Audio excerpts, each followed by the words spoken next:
आखिर बाज के पैरों के पंजों में ऐसा क्या खास होता है जो भारी से भारी जानवर को भी आकाश में इतनी ऊंचाइयों तक लेकर जा सकते हैं? और आखिर बाज अपनी चोंच से अपने ही पंखों को क्यों उखाड़ने लगता है? तो चलिए जानते हैं बाज से जुड़ी कुछ खास बातों के बारे में।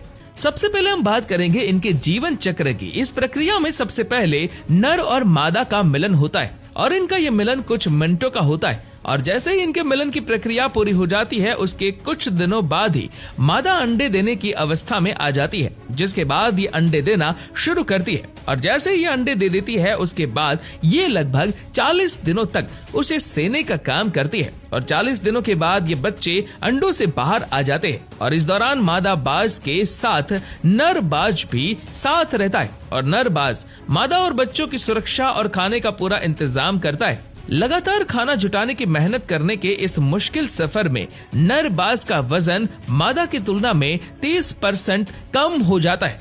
वैसे बाज की अधिकतर प्रजातियों में मादा बाज नर की तुलना में 25% अधिक बड़ी होती है और इस तरह ये बच्चे 3 महीनों तक अपने घोंसलों में अपने माता पिता के साथ रहते और इस समय के दौरान धीरे धीरे इनके शरीर में अंग विकसित होने लगते और जैसे ही 4 महीनों का समय पूरा हो जाता है तो नर बाज अपने बच्चों को आकाश में बेहद ज्यादा ऊंचाई पर ले जाता है और ये बच्चे के लिए एक कड़ा इम्तिहान होता है, क्योंकि नर बाज अपने बच्चों को आकाश में बेहद ज्यादा ऊंचाई पर ले जाकर नीचे छोड़ देते हैं और नीचे गिरने के भय से ये बच्चे उड़ना सीख जाते हैं और इस तरह ये लगभग 2 से 3 सालों में पूरी तरह से वयस्क हो जाते हैं। उसके बाद उनके सिर और गर्दन पर शानदार बाल विकसित हो जाते हैं और इनकी नजरें भी तेज और तीखी हो जाती हैं। साथ ही इनका पंख 7 फीट तक लंबा हो जाता है और इनके पंजे नुकीले और खतरनाक मौत के पंजों में बदल जाते हैं। आपने देखा होगा कि बाज की चोंच आगे से मुड़ी हुई होती है।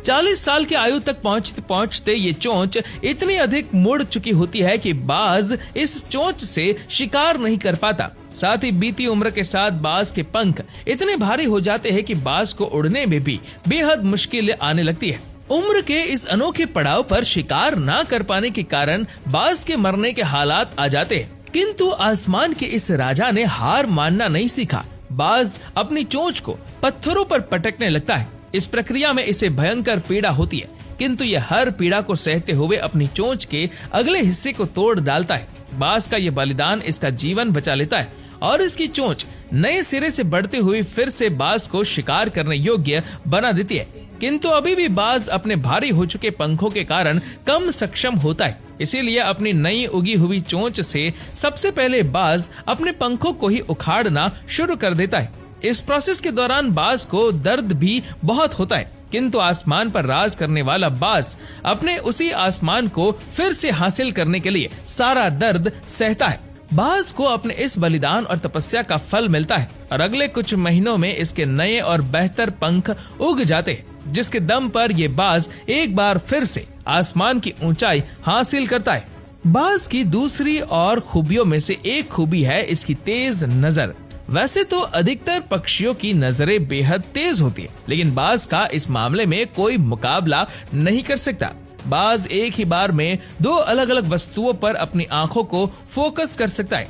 एक बाज एक ही साथ अपने नजदीक भी और दूर भी बिल्कुल साफ साफ देख सकता है, यानी देखने के मामले में ये हम इंसानों से तो बहुत आगे है।